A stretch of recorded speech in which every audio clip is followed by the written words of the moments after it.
ბევრ ნაწილში ჩვენი ეკონომიკა იყო ერთჯერადი და ერთჯერადი ფაქტორებით განპირობებული.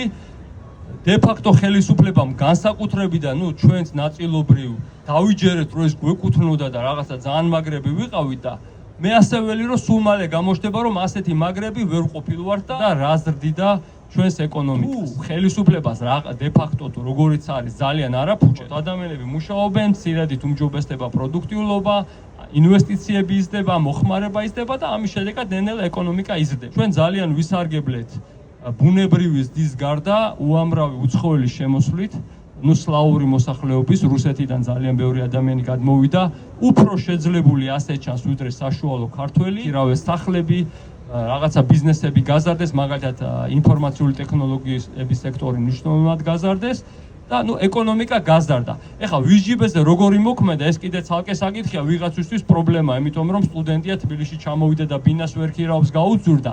ეგ სხვა საკითხია, მაგრამ მთლიანად ეკონომიკა გაიზარდა. ამას გარდა იყო სხვა ერთჯერადი ფაქტორები, მსოფლიო ეკონომიკა კარგად იყო, ჩვენგან ექსპორტირებადი საქონლის ფასები შედარებით ნორმალური იყო. სატრანსპორტო მოძრაობა გაიზარდა, იმიტომ რომ რუსეთზე მიმავალი თვირთების ნაწილი საქართველოზე გადმოვიდა, ეგრეთ წოდებული შუა კორიდორი.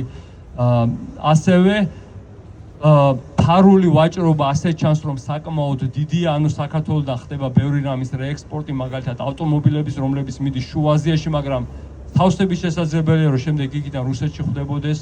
ეს ყველაფერი რაღაცა იღბლების, ეკონომიკური იღბლების, არ ვიცი რამდენად იღბალია საბოლოო ჯამში, მაგრამ ეკონომიკა ზრდიდა.